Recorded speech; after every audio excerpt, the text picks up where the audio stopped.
Hello, role-playing people, and in this episode we're going to have a look at the similarities between Tzimisce lore and Romanian folk tales. Now, I'm pretty sure similar tales abound in a lot, if not all, Eastern European or Balkan countries, and in no way am I saying that Romanian culture has a monopoly on these tales. However, I am pointing out similarities between my favorite clan and the Romanian folk and literary culture, because the similarities are there and they are very interesting. Whether intentionally or unintentionally, some local cultural elements definitely seem to have made their way into Vampire the Masquerade, so let's have a look at these together.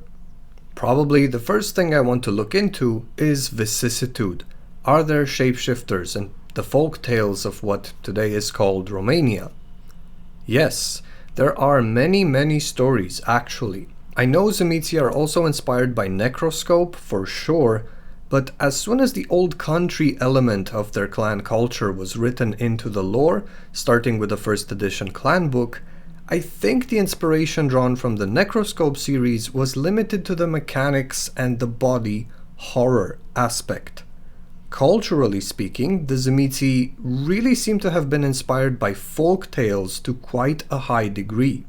So, fleshcraft. In collected Romanian folktales, both the hero and the antagonist seem to have shape-shifting powers. Whether as a result of their own supernatural ability or as a result of some deal or trading of favors made with totemic animals, other supernaturals, or spirits of nature, the hero often has shape-shifting powers, which they use to turn into a dove, a gadfly, or something small that can both fly and hide easily, as we can see in tales such as Greuceanu or Aleodor Împărat. There are also tales in which shapeshifting is seen as a curse and the protagonist is forced to bear a certain form by a malevolent force, but in most cases they break that curse throughout the story. In other tales we can see shapeshifters more similar to the Fae of Changeling the Dreaming, because the characters use animal skins or hides to take on the animal form, like the Selkie and their seal skins. When it comes to the antagonist of most Romanian folktales, the Zmeu, which is probably the easiest to associate with Tzimisce, it is a visually ambiguous creature.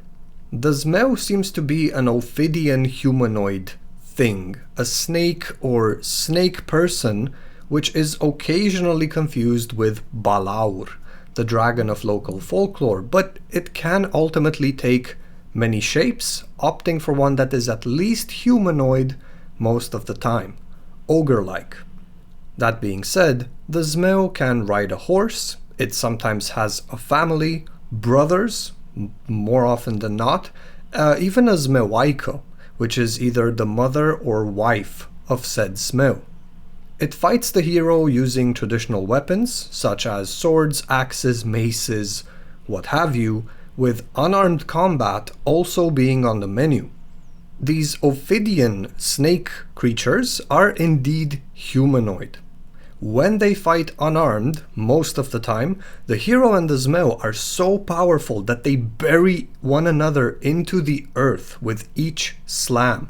First up to the ankles, then up to the waist, then up to the neck, which I cannot help but notice is somewhat similar to the legend of Garu imprisoning Kupala and the Carpathians, even though it is said they pulled back the earth before slamming Kupala in. And if not, it still nods in agreement to a discipline such as Potence.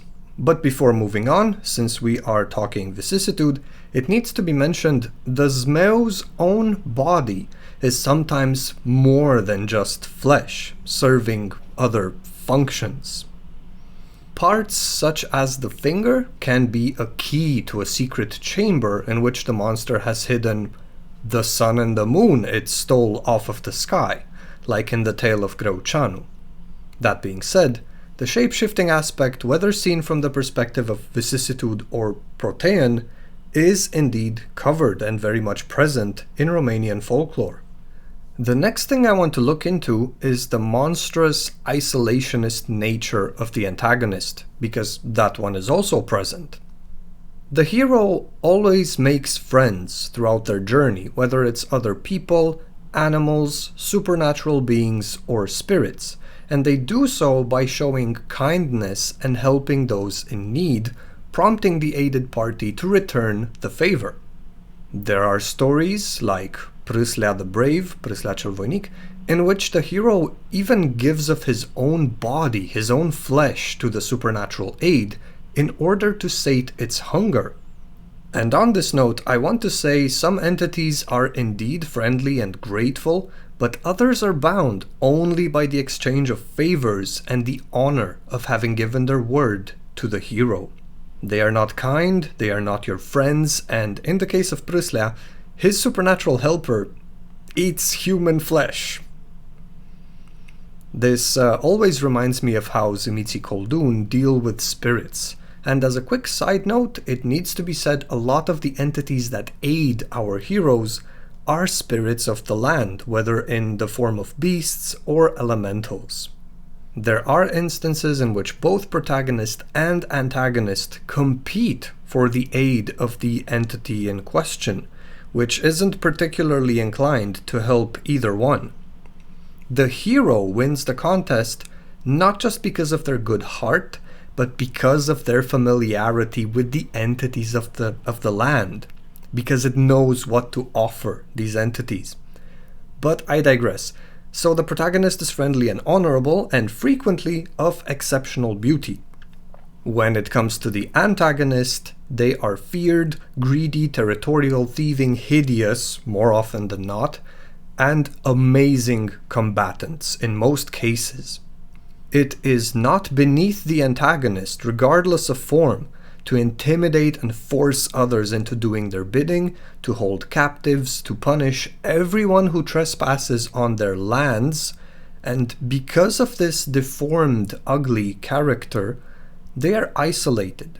They have no friends, only servants, if they have even those, and they rely on intimidation, deception, or bargains, the only form of relationship they know, so they are about as isolated as can be. No one aids these foul creatures, no one cares about them, rather, they are a blight upon the land. Even in stories where the Tzimisce have families, like I mentioned before, the hero always fights each Tzimisce brother separately. The antagonists do not aid each other. So the isolationist, deeply individualistic and quite alien nature of the Tzimisce, also found in Romanian folklore. Now I want to look at their clan flaw and the obsession with land and owning things. As you might have guessed, it's there. Whether they steal the old emperor's prized golden apples or imprison brides in their castles, the antagonists are greedy beings who always take what isn't theirs by right. They strip others of their possessions and add them to their own hoards, which most of the times are in their fancy castles. Evil is rich, evil is opulent, but it never has enough. Trespassing against their lands, willingly or unwillingly, is something they immediately use as an accusation or excuse to force others into doing them favors. One of my favorite tales is Aleodor Împărat, which means Emperor Aleodor. As a naive young prince, Aleodor passes through the lands of half a man on half a limping hare, which looks exactly as the name suggests, and that illustration haunted my entire childhood, let me tell you. It is an absolutely hideous creature, with sharp features which almost seem to hang or melt off of the oversized face. Ugh. It's completely disproportionate in height as well, with a tall, slender humanoid upper body resting on the thick legs and waist of a hare. So it's a hare-tor. No, wait, it's a sen rabbit? Well, you get the point. It's vicissitude at its finest. So this hideous thing demands compensation from the hero for trespassing its lands, and sends the honorable prince on a perilous journey to fetch him some emperor's daughter. The story does have a happy ending, like most Romanian fairy tales do. The princess, delivered to this monster by Aleodor, basically rejects and insults the vile, hideous creature until its heart just breaks and it dies. The beautiful princess marries the handsome young prince, who of course will inherit the empire as well, and they live happily ever after. Best ending. But yes, the antagonist is frequently very territorial, thieving, and extremely possessive. This obsession with land, however, is probably best observed in the Romanian interwar novels, such as Ion or Moromeții. And before any Romanian listeners correct me, yes, Moromeții is written after World War II, but the action of the book takes place between the wars, so that's why I'm calling it an interbellum novel. In Moromeții, the father, the head of the house, dreads nothing more than dividing the family lands, selling them off, because the land is really all he has, and the family lives in squalor. His sons, however, want money to go to the city, leaving rural life behind and supposedly making something better of themselves. So we see a conflict between generations and interests here, again, very Vampire the Masquerade in some ways. And what happens is his sons steal the money, the horses, whatever else they can, and flee, leaving the family even more broke than they already were. It's very bleak. In the novel Ion, the protagonist is also very poor, and his desperation and obsession with owning land leads him to manipulate a wealthy family into marrying their daughter. But afterward, he also craves the love of the girl he actually wanted this whole time. Other characters face similar situations throughout the novel, marrying not for love, but because of financial motivations, for survival, really. So the whole situation is super sad, and the novel is bleak as hell. It does leave us with a sociological monograph of interwar rural life. What is interesting for the topic at hand, the Tzimisce Clan flaw, is Ion's obsession with the land, which seems to be all-consuming in the first part of the novel. After he gets his hands on the coveted earth, he kisses it as if it were his lover and bride, which is a very iconic scene. One other thing to consider is that the majority of serfs in Transylvania during the Middle Ages were Romanian. Little better than slaves, they wouldn't be recognized as a nation for centuries to come, and they owned no lands, working the lands of the nobles instead. So you see, owning land is frequently seen as a means of survival in a very tumultuous world in constant conflicts and wars. And as such, the soil is coveted not only by the nobles, the elders, which we can consider the oppressive ruling class in Vampire the Masquerade, but also by neonates and everyone else struggling to get a piece of the pie. Lingering a bit longer on this matter, the obsession with land, I must say V5 did something very good, but implemented it in a negligent, poorly explained way. The fact that the Tzimisce Clan flaw no longer revolves solely around Earth, but around any type of objects or beings the voivodes are obsessed about, this resonates more with the folk tales around these parts, the image of the bride taking Zmeu, thief of the golden fruit, or the hoarding dragon, which is a creative decision I like quite a bit.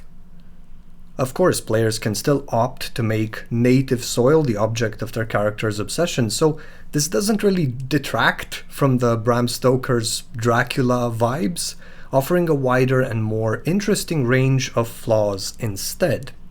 What I do take issue with is when the V5 companion says, to have been embraced Tzimisce means to own for the sake of owning.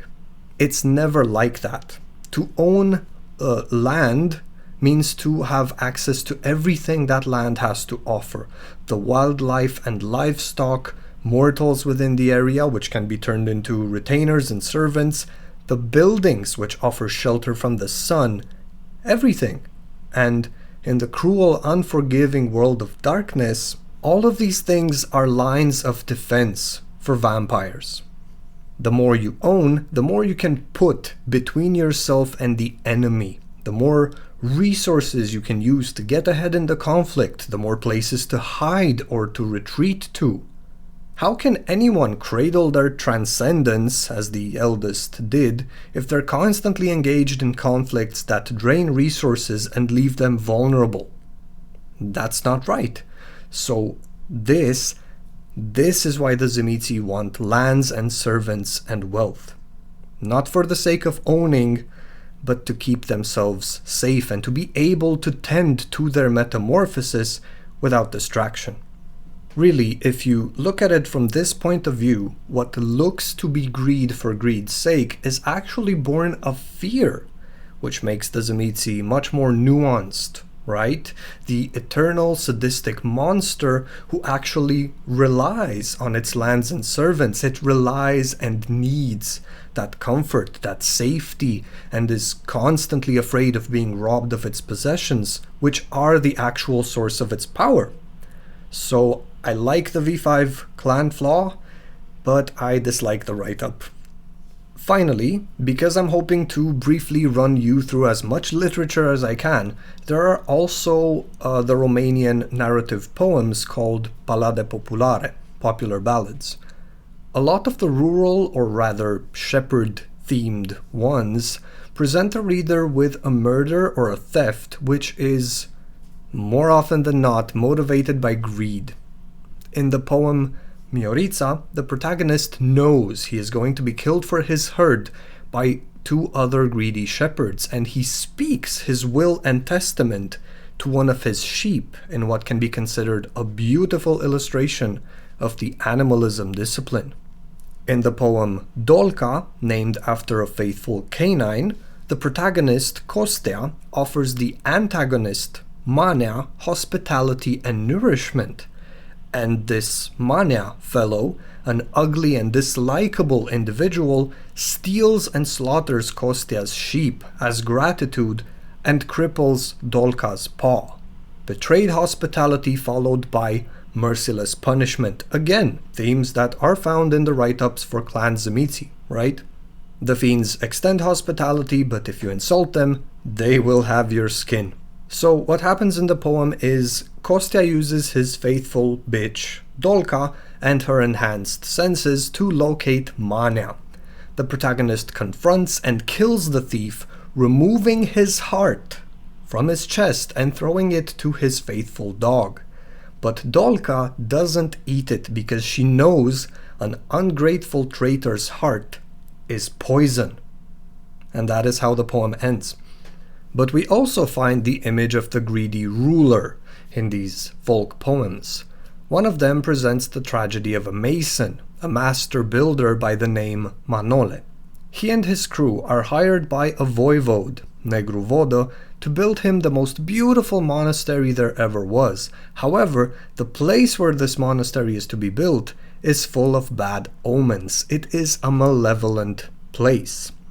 But they promised to do it, and they are exceptionally skilled, the greatest masons in all the land, so they go at it. Everything they build during the day collapses at night, and after a while, they wager a sacrifice is needed to appease the spirits of this bad place. They decide to sacrifice the first wife who comes to bring them food the next morning, and wouldn't you know it, it's Ana, Manole's wife.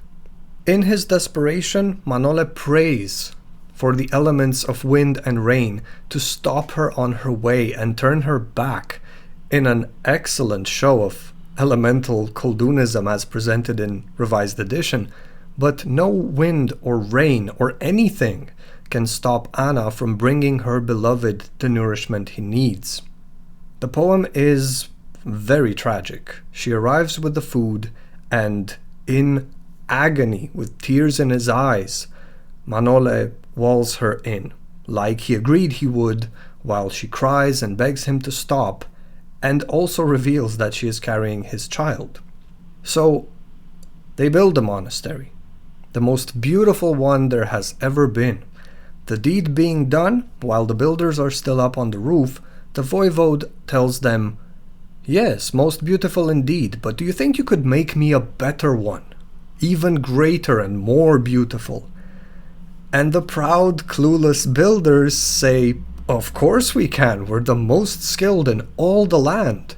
So he orders the ladders taken down and strands the builders on top of the roof to die. Though they try to fashion wings out of light wooden tiles, they fall to their deaths, one by one. Why? Because a voivode, a dragon, will settle for nothing less than perfection. What he owns is his alone. It's unique, superior, the best, and no one can have a similar thing that is better. With all that being said, Tzimisce Clan traits are indeed found in Romanian novels, in collected folk literature, and in the imagination of the locals overall. Though some of these stories are quite gruesome and tragic, I want you to know every literary example I have given in this episode is in the high school reading list, or at least it was in the bibliography when I was in high school.